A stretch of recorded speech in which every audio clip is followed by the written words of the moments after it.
My topic for discussion today I have slightly modified because I see that there are two topics which will be speaking of GI bleed, the medical part and the surgical part. So what I have done basically is to restrict myself to GERD management and its future as far as the AI is concerned. We are all aware what AI is doing to all of us, and probably no one sitting here will be able to continue without using AI in his or her practice. So now coming to the topic, GERD, by definition we all know that GERD is the condition which is the reflux of gastric contents into the esophagus and beyond. So it is just not esophagus. So we get symptoms in other areas as well, the oral cavity, the larynx, the respiratory system, so on and so forth. But that is the theoretical definition. The objective definition is to really prove the presence of the characteristic mucosal injury, maybe by doing certain invasive investigations. What is the prevalence? If we talk of the Western prevalence, it is somewhere around 20%. But if we talk of prevalence in India, it is, depending upon various studies, somewhere around 7.6 to 30%. What are the phenotypic presentations of GERD? It can be any RD where we don't see the reflux. So it is non-erosive, no erosion there. So non-erosive reflux disease, that is NERD, erosive esophagitis, and the Barrett's esophagus. There are various trigger factors to this particular condition, which can be physiological transient relaxation of the lower esophageal sphincter leading to decrease in tone. It can be drugs, there can be contributory, there can be lifestyle things like obesity, smoking, diet, lack of sleep, other factors like pregnancy, stress, and other factors leading to increase in intra-abdominal pressure. The common symptoms are gastrointestinal, but there can be extra-intestinal symptoms as well, to which I'll allude later on.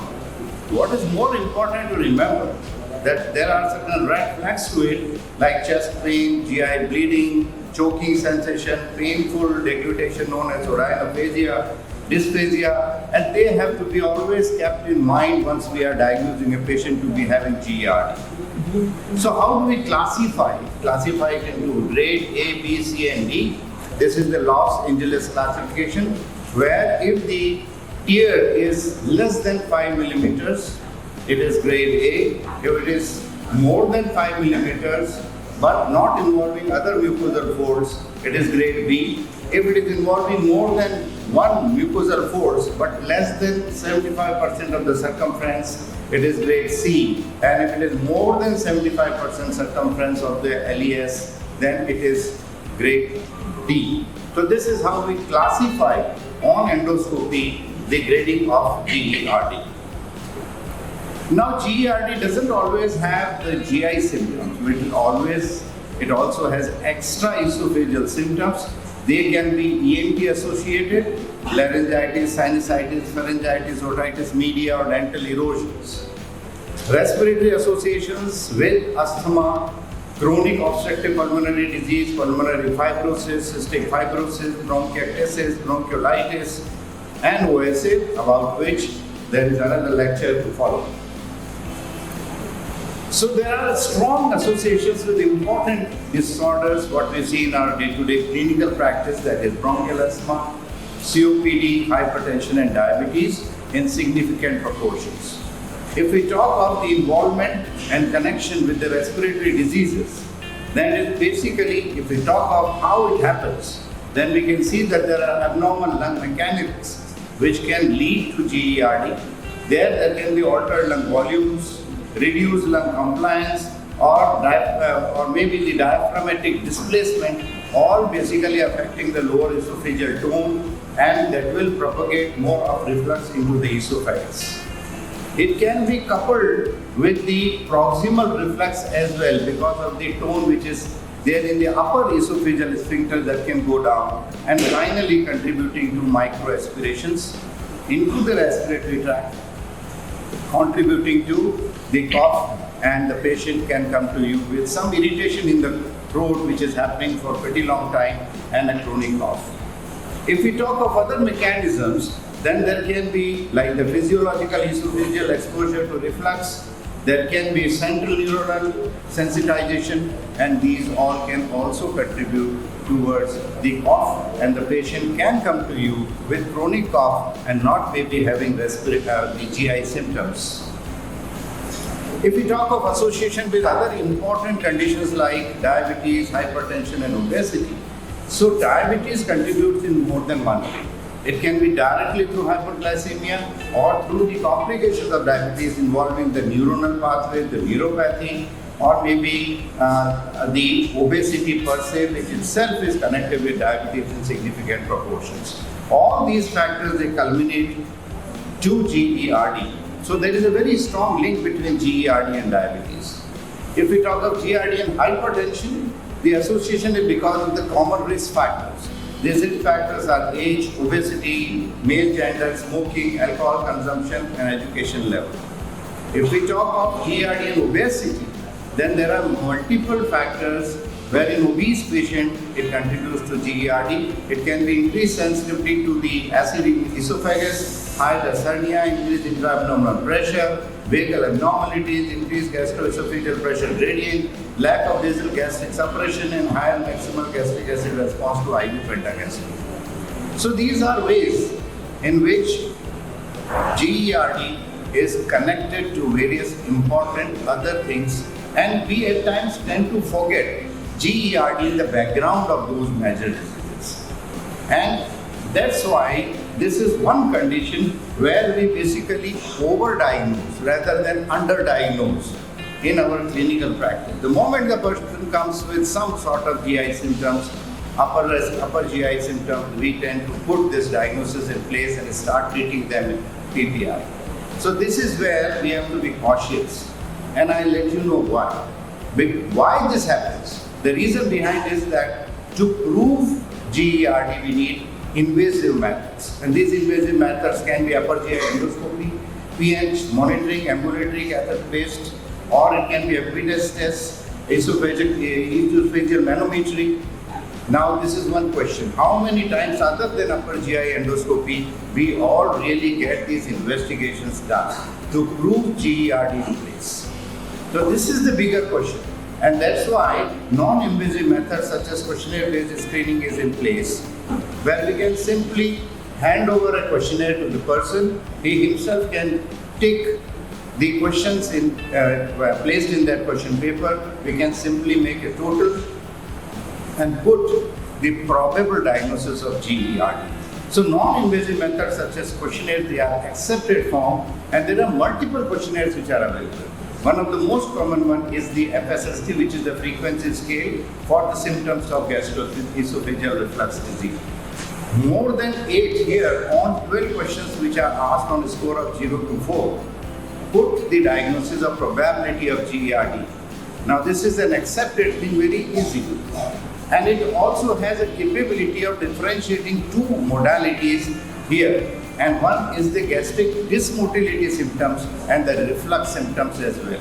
The darker ones, the black ones, they basically are the dysmotility symptoms, and the grey ones are the reflux symptoms. So this has got this extra sort of capability in identifying.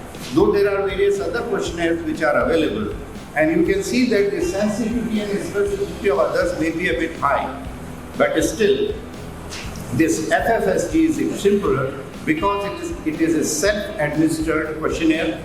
It is a considerably simpler for patient.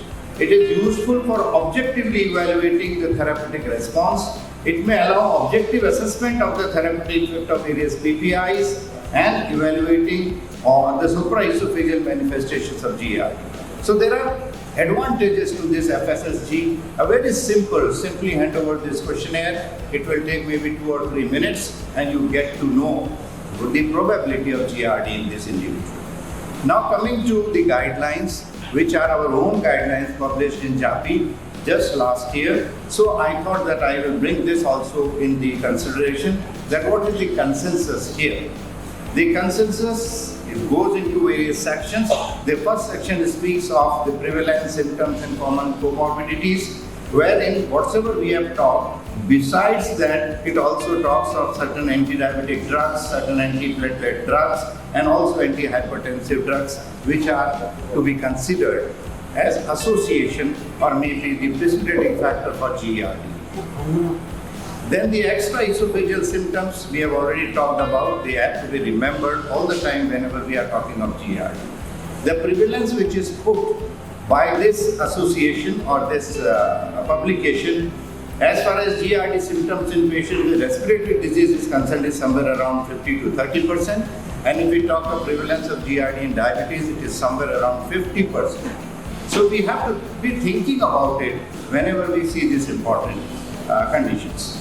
Now coming to the recommendations on the diagnosis. The diagnosis is basically starting from the medical history and then the non-invasive method which I have already communicated, and then we can straight away put the patient on PPI. Give a challenge of 4 to 6 weeks. If the person is improving, fair enough. If suppose the patient is not improving, then we have to proceed forwards. And here comes the role of artificial intelligence.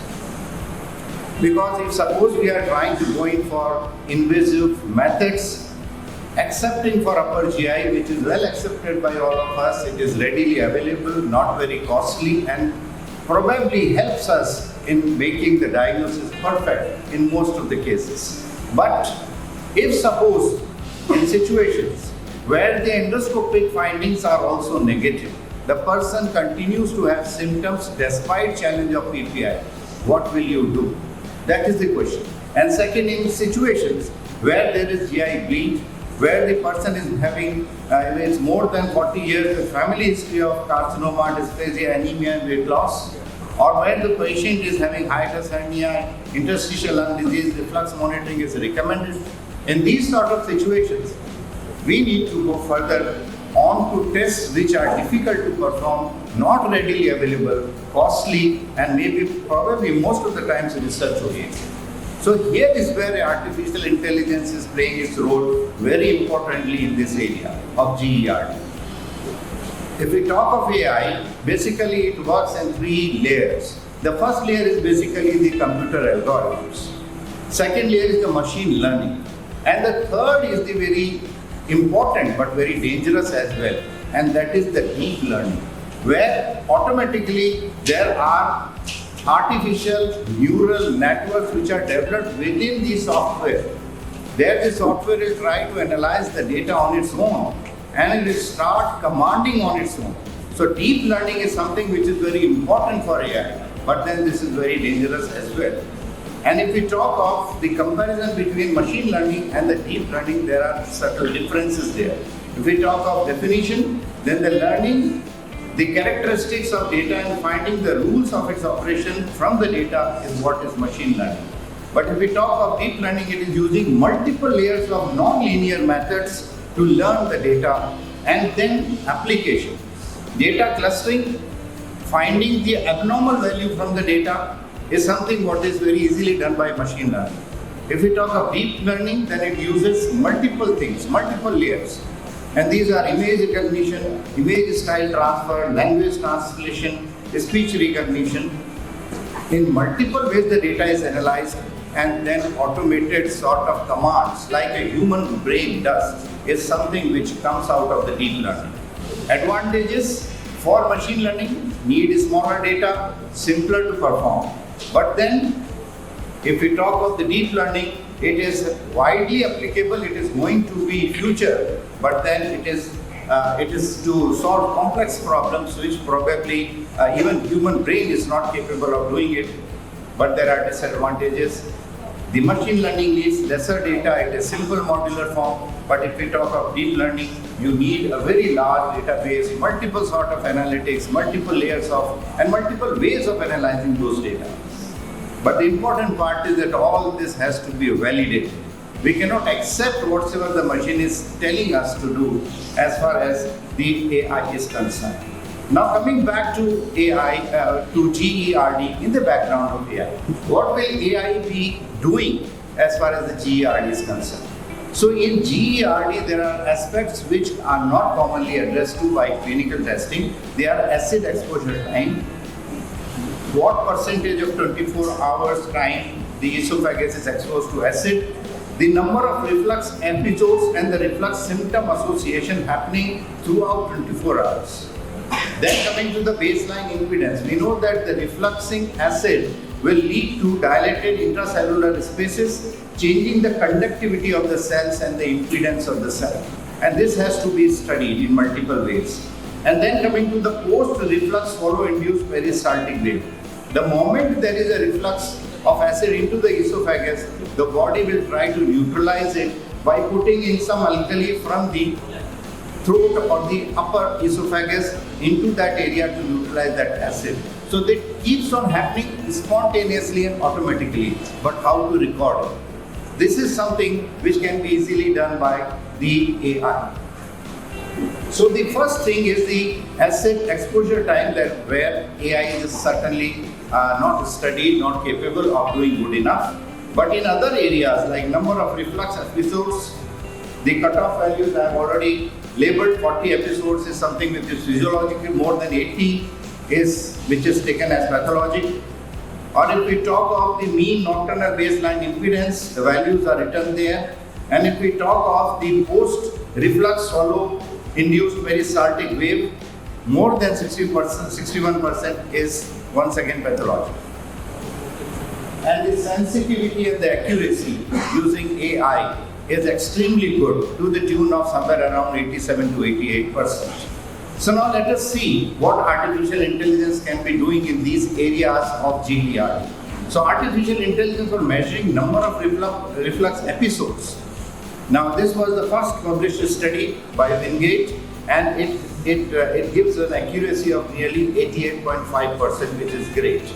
If we talk of another more recent study, which is utilizing nearly 1,900 episodes in 106 patients, and here the patients, they were having negative endoscopy, and once again you can see that 87% is what AI is capable of picking up and putting the diagnosis of GERD in place. So now coming to another area, that is artificial intelligence for measuring the baseline impedance. So now this impedance phenomena can be nicely picked up by the artificial intelligence, and once again it is shown to be beneficial, it is shown to be superior. If we talk of PSPW, that is post-reflux swallow-induced peristaltic wave, once again, if we are comparing it with the best of the endoscopists, here once again the results show the potential of PSPW to be accurately and efficiently identified by artificial intelligence.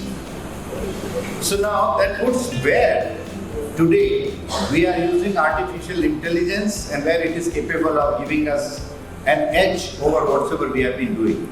One is if we talk of esophagus, it is the Barrett's esophagus with pathological low-grade dysplasia. The high-grade dysplasias, they can be easily picked up by endoscopy. Then it can assist endoscopists in identifying esophageal adenocarcinoma and squamous cell carcinoma and their invasion depth. Coming to another aspect is the prediction and effectiveness and prognosis of squamous cell carcinoma of the esophagus. If we talk of the stomach, artificial intelligence can predict Helicobacter pylori infection.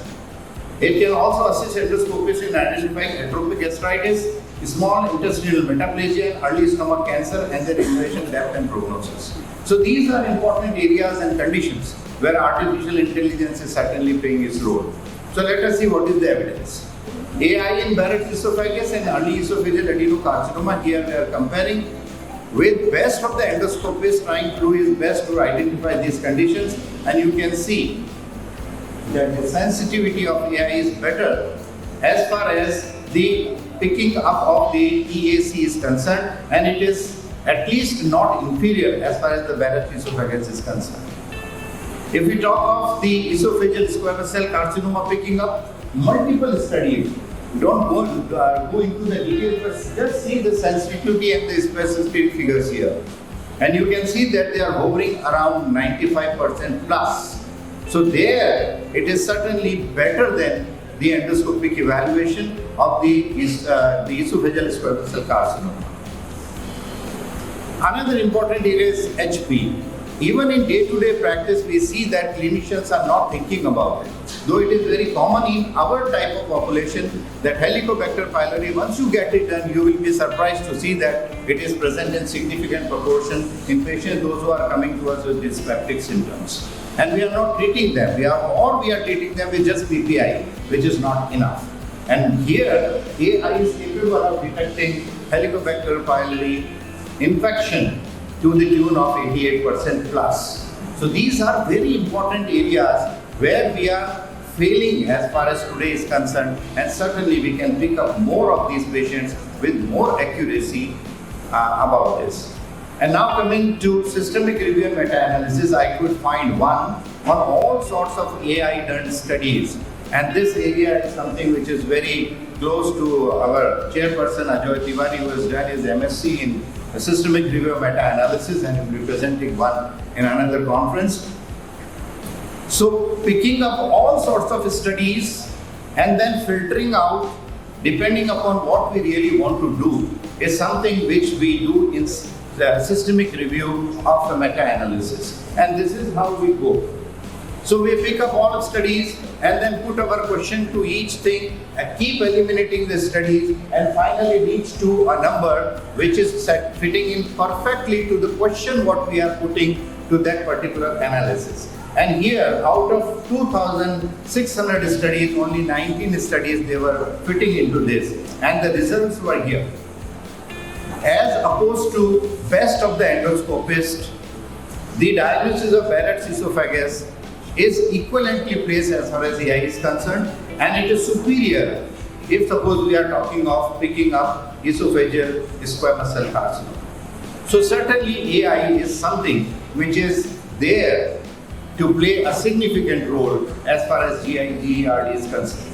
Now I will not stop before practically picking up this one slide because so very important. We treat GERD but we forget about certain aspects. But as a good clinician, you should be focusing on to the first part, the lifestyle changes that makes a big difference in treating patients with GERD. Just elevating the head end of the person's bed, whenever the person is retiring, sleeping, the bed, even if it is 15% elevated, it helps these patients significantly. Reduces the time duration of PPI. If we talk of other things like ask the person not to eat complete food, whatever he is capable of eating, ask him to eat slightly lesser than what he wants to eat at that particular time. Smoking cessation is of course important, and then not lying immediately after having meal. So these are important part to really deal. Just not putting PPI, handing over the prescription to the patient, that is something which should not be done. This is a message which I like to communicate to you all youngsters, that try to play important part onto that lifestyle changes, that is very important. So we know that AI is attracting increasing attention in diagnostic imaging and complex medical data analysis. It has been observed that computer-aided diagnosis tools provides an interpretable universal methods of clinical, instrumental and endoscopic diagnosis of GI diseases. Thank you so much, but still I'll request my chairperson if they can give me a minute more, because I have completed my time. But this is important, a word about PPI. We are using it day in and day out. And if you see the literature, there are multiple places where PPI are put to question. Whether we talk of the increase in cardiac risk, maybe malignancies and other things. And therefore, a word of caution here from my side. Be careful about all these aspects. Maybe that the statement made in this JAPI article that high quality studies have found that PPIs do not significantly increase the risk of any of these conditions except intestinal infections. But still, you have to be careful and using these long-term PPIs, and here is the best practice guidelines regarding use of PPI. Use it judiciously, use it cautiously, though it is required, but we have to be keeping in mind the side effects of PPI as well. Thank you so much for your patient listening.